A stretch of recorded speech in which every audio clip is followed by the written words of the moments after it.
Benih Rahasia Sang Pewaris episode 154. Meskipun masih ada anak buah Gilang di departemen itu, masing-masing dari mereka memasang ekspresi tegas saat itu dan bahkan tidak berani menarik napas dalam-dalam. "Nona Nugraha, apakah Anda ada urusan dengan kami?" Gilang telah melakukan transfer sebesar 66 miliar. "Aku ingin melihat catatan transfer tersebut." Salah satu mata pria itu berbinar. Pria itu adalah satu-satunya kaki tangan Gilang di sini. Gilang tidak akan membiarkan semua orang tahu tentang transfer dengan jumlah sebesar itu. Jadi, dialah satu-satunya kaki tangan. "Kau di sana, kemarilah." Bagi seseorang yang cerdik seperti Kenzo, ia berhasil mengenali kaki tangannya hanya dengan satu tatapan. "Presiden Wiharja, ada yang bisa saya bantu? Jika kau berhasil memilah semua bukti penggelapan Gilang, aku akan mengampuni kesalahanmu," kata Kenzo dengan nada dingin dan bermusuhan. Karyawan yang dimaksud langsung pucat pasi karena ketakutan. "Presiden Gilang memang meminta saya membuat rekening palsu, tetapi uang itu sudah ada di rekening luar negeri dan sama sekali tidak dapat dilacak. Mustahil untuk mendapatkan kembali uang itu. Aku hanya butuh kamu menyiapkan buktinya." Sambil berkata demikian, Kenzo menepuk bahu Shira. "Aku akan menelepon dulu." Kenzo lalu pergi setelah Shira mengangguk tanda mengerti. Setelah Kenzo pergi, kaki tangan Gilang segera mendatangi Shira dengan ketakutan yang jelas. "Nona Nugraha, saya minta maaf. Presiden Gilang memaksa saya melakukan ini. Saya harus melakukannya demi keluarga saya. Berapa banyak yang kau ambil?" Shira tidak percaya pria di depannya tidak bersalah. "Saya hanya mengambil 2 miliar. Pria itu menundukkan kepalanya dengan malu. "Saya akan mengembalikan uang itu ke perusahaan dan segera memilah buktinya. Jadi, Nona Nugraha, tolong jangan hukum saya. Jangan masukkan saya ke penjara. Itu tergantung pada apakah penebusan dosamu cukup baik. Jika kau masih memiliki sesuatu yang tidak kau ceritakan kepada kami, aku jamin kau akan turun bersama Gilang," kata Shira dengan tegas dengan matanya yang jernih dan dingin. Diliputi rasa takut dan kagum, karyawan itu buru-buru berkata, "Nona Nugraha, saya juga seorang pengecut. Itulah sebabnya saya merekam percakapan antara saya dan Presiden Gilang. Saya akan mengirimkan rekaman itu kepada Anda beserta bukti penggelapannya." "Bagus." Saat Shira mengatakan itu, dia melihat semua orang di ruangan itu dan mengumumkan, "Aku akan memburu kalian jika ada di antara kalian yang memberitahu. Gilang di belakangku." Seketika, semua orang menjadi tegang. Mereka sudah bisa menebak bagaimana Gilang akan berakhir, jadi tidak ada yang berani memihaknya saat ini. "Jangan khawatir, Nona Nugraha. Tak seorang pun dari kami akan memberitahu Presiden Gilang," kata salah seorang karyawan yang lebih tua. Shira mengangguk setelah mendengar jawabannya. Pada saat itu juga Kenzo melangkah masuk ke dalam ruangan dan memberitahunya melalui matanya bahwa dia telah mendapatkan kembali uang yang telah digelapkan Gilang. Dengan koneksi yang dimilikinya, mendapatkan kembali uang itu semudah ABC. Sekarang, Shira juga harus mulai mempersiapkan diri untuk penangkapan Gilang. "Para pengacara yang aku sewa untuk kamu sedang dalam perjalanan ke sini sekarang. Mereka akan menyiapkan prosedurnya." Kenzo telah menangani semuanya untuknya karena ia lebih menginginkan Gilang dijebloskan ke balik jeruji besi daripada yang diinginkannya. Yang terpenting, semua pengacaranya adalah ahli, jadi mereka pasti akan memenjarakan Gilang seumur hidupnya. Shira yang bersyukur memeluk Kenzo di pinggangnya. Terima kasih. Aku benar-benar tidak tahu bagaimana cara membalas budimu. Kenzo mencium rambutnya sebelum berkata, untuk itulah aku ada di sini. Di sisi lain, Gilang sedang menikmati momen intim dengan Nindya di apartemen. Dengan uang ini, dia bisa membawanya ke luar negeri dan bersenang-senang di sana dalam waktu singkat. Meskipun dia tidak begitu suka bepergian ke luar negeri, dia tidak akan menyia-nyiakan kesempatan ini ketika dia memiliki sejumlah besar uang di tangannya. Kamu benar-benar mengesankan, Gilang. Sekarang, Livi pasti akan bergabung dengan Nugraha Constructions, katanya sambil tersenyum. Dia benar-benar bodoh. Kurasa dia tidak bisa mencapai apapun dalam hidupnya. Gilang sangat membenci orang seperti Livi. Sementara itu, Nindya sangat bangga karena dia bisa bersenang-senang dengan uang ayah Shira tanpa sepengetahuannya.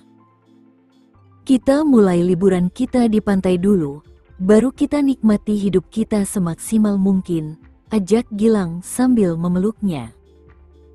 Baiklah, terserahlah. Pekerjaanku hanya makan enak, bersenang-senang, dan membuatmu bahagia, ungkapnya dengan gembira. Ngomong-ngomong, apakah kamu kenal dengan saudara perempuan Livi, Shira? Gilang bertanya kepadanya karena dia selalu penasaran tentang hal ini. Shira. Nindya pura-pura mengingat. Dulu aku pernah bertemu dengannya beberapa kali. Kenapa? Gilang mulai memperhatikan wajahnya dengan saksama seolah-olah dia sedang mencoba menemukan wanita lain melalui dirinya. Kamu benar-benar mirip dengannya. Mendengar itu, Nindya merasa getir dalam hati. Mengapa setiap pria yang pernah bertemu Shira terobsesi padanya? Kenzo terobsesi padanya, begitu pula Gilang. Mengapa aku selalu menjadi penggantinya? Jangan bilang kamu menyukaiku karena aku mirip dengannya. Nindya berpura-pura cemburu dan memalingkan kepalanya ke samping. Apa? Tidak. Aku tidak peduli padanya. Dia sudah menjadi mainan pria lain. Mainan siapa? Nindya yang terkejut berpikir. Apakah ada hal lain yang tidak ku ketahui tentangnya?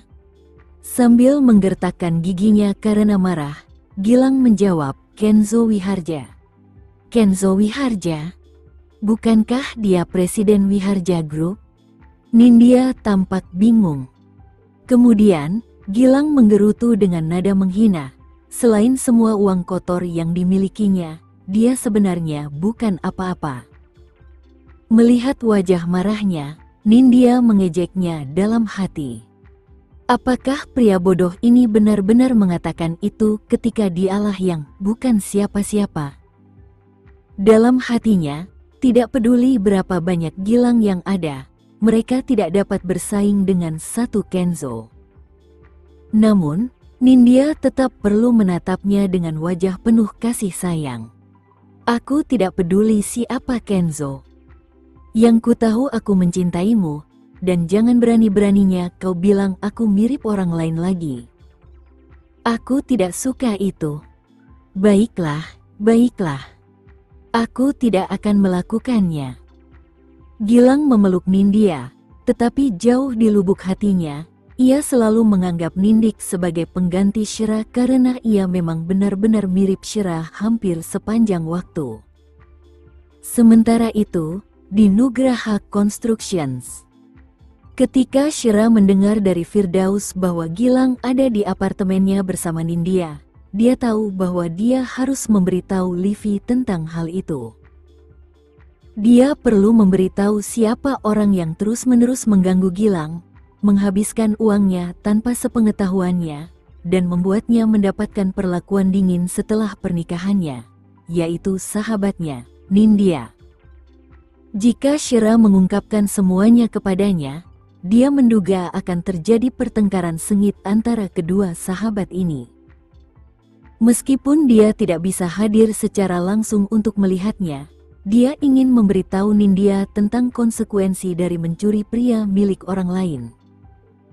Dengan mengingat hal itu, Shira mengambil teleponnya dan menelepon Livy.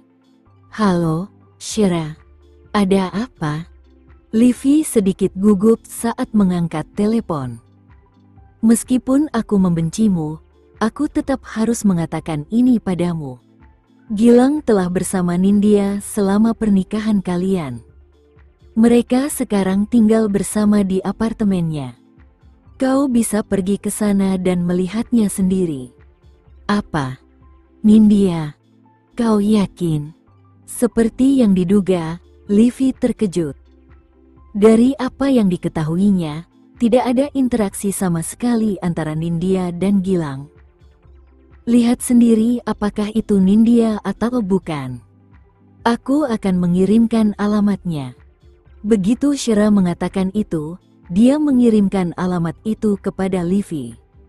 Saat ini, Livy sebenarnya sedang bersiap untuk pulang, tetapi ketika dia melihat alamatnya, dia langsung menuju ke apartemen. Saat dalam perjalanan, dia berteriak dalam hatinya, "Bagaimana mungkin? Nindya dan Gilang bersama? Tapi kapan? Jangan bilang kalau dia bersamanya di semua malam di luar kota yang diceritakannya padaku. Dan bagaimana dengan uang yang dia tarik menggunakan kartuku saat rekening banknya dibekukan? Apakah itu untuk Nindya?" Pikirannya menjadi kacau saat ia mengingat bahwa Nindya hanya pernah pergi ke Nugraha Construction satu kali bersamanya. Apakah ia berhubungan dengan Gilang hari itu? Jika memang begitu, maka mereka telah bersama selama hampir 3 bulan. Mengenai mengapa Gilang jatuh cinta pada Nindya, itu hanya pertanyaan sederhana. Wajahnya, yang telah dioperasi plastik agar terlihat persis seperti Shira. Dengan wajah seperti itu, akan mudah untuk memikatnya, yang selama ini telah merindukan Shira. Ketika Livy sampai di tempat tujuannya, ia langsung masuk ke apartemen Gilang bersama beberapa orang lainnya dan menekan tombol lantai 18 di lift. Tepat saat ia mencapai lantai 18, ia melihat seorang petugas kebersihan sedang menjalankan tugasnya. Jadi, Livy bertanya kepada petugas kebersihan, "Nyonya, bisakah Anda membantu saya mengetuk pintu ruangan itu?" "Nona, apakah Anda tidak bisa melakukannya sendiri?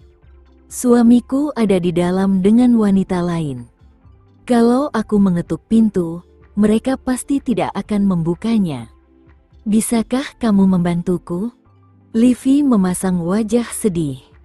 Mendengar itu, si petugas kebersihan yang baik hati itu menjawab dengan ekspresi yang benar. "Baiklah, aku akan mengetuknya untukmu." Kemudian, dia pergi untuk mengetuk pintu sementara Livy bersembunyi di samping tembok. Ketika Nindya mendengar ketukan itu, dia berdiri dari sofa dan melihat melalui lubang intip, hanya untuk melihat bahwa itu adalah petugas kebersihan. Kemudian, dia mengulurkan tangannya untuk membuka pintu dan bertanya dengan nada tidak senang, "Iya." Namun, petugas kebersihan itu mengabaikannya dan berbalik, lalu pergi. Tepat saat Nindya yang kebingungan ingin menutup pintu, seseorang mendobrak pintu dengan paksa dan langsung masuk ke apartemen. Saat kedua wanita itu saling berhadapan, Nindya sangat terkejut, sementara Livy melotot marah ke arahnya, karena tidak menyangka kalau itu benar-benar Nindya.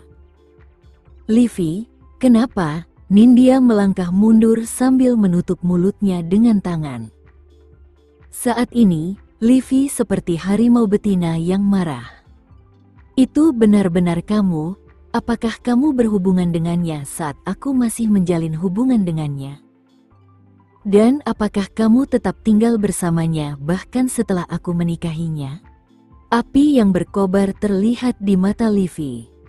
Maafkan aku, Livy, tapi aku bisa menjelaskannya. Meskipun Nindya sangat pintar, dia tidak siap menghadapi situasi ini dan kehilangan kemampuannya untuk membela diri. Jelaskan apa? Kamu benar-benar tidak tahu malu, Nindya. Apa kamu manusia? Kemarahan Livy bukan hanya karena perselingkuhan mereka, tetapi dia juga merasa telah dibodohi selama ini. Ketika dia dan Gilang masih pacaran, dia akan menunjukkan rasa sayang kepadanya di depan Nindya sepanjang waktu, mengatakan padanya betapa playboy ini mencintainya dan menyayanginya. Namun ternyata itu semua hanya lelucon di mata Nindya. Nindya benar-benar menertawakannya sejak awal. Saat dia mempermalukannya, dia pergi diam-diam untuk bermesraan dengan Gilang. Aku akan membunuhmu, Nindya, teriak Livy. Saat itu juga, dia melempar tasnya dan maju untuk menjambak rambut Nindya. Sementara itu, Gilang yang baru saja tertidur di kamar utama, tiba-tiba mendengar suara-suara perempuan berkelahi dan berteriak di luar. Ia bahkan mendengar seseorang berteriak minta tolong. "Tolong aku, Gilang, itu suara Nindya." Mendengar itu, ia segera melompat dari tempat tidur dan bergegas keluar kamar, hanya untuk melihat dua wanita saling menarik dan menendang di lantai. Salah satunya adalah Nindya, dan yang lainnya adalah Livy.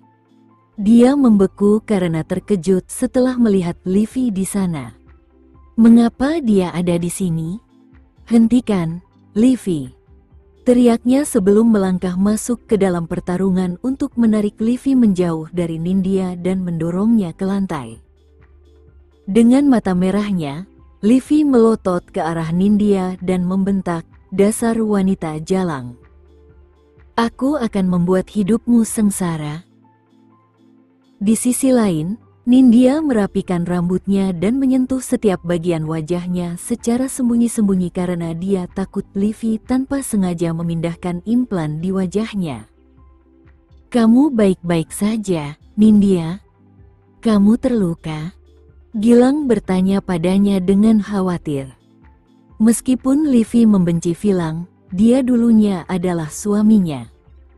Jadi, melihat Gilang menunjukkan perhatiannya pada wanita lain dengan mata kepalanya sendiri masih membangkitkan kebencian dalam dirinya. "Gilang, kalian berdua tidak layak menjadi manusia. Kalian hanya bajingan dan jalang. Membusuklah di neraka, kalian berdua." "Sudah selesai, Livy. Pergilah kalau sudah selesai. Hubunganku dengan Nindya bukan urusanmu," kata Nindya sambil menggertakkan giginya. Ia hanya ingin Livy segera meninggalkan tempat itu, karena Livy sama sekali tidak berharga di matanya sekarang. "Haha. Gilang, apakah kamu begitu mencintainya karena dia mirip Shera? Biar ku beritahu."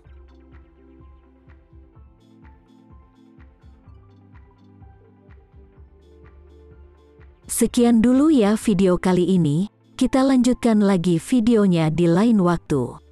Oh iya, bagaimana menurut kalian? Semoga bisa sedikit menghibur kalian semua. Untuk teman-teman yang baru nonton, jangan lupa subscribe ya, hehehe.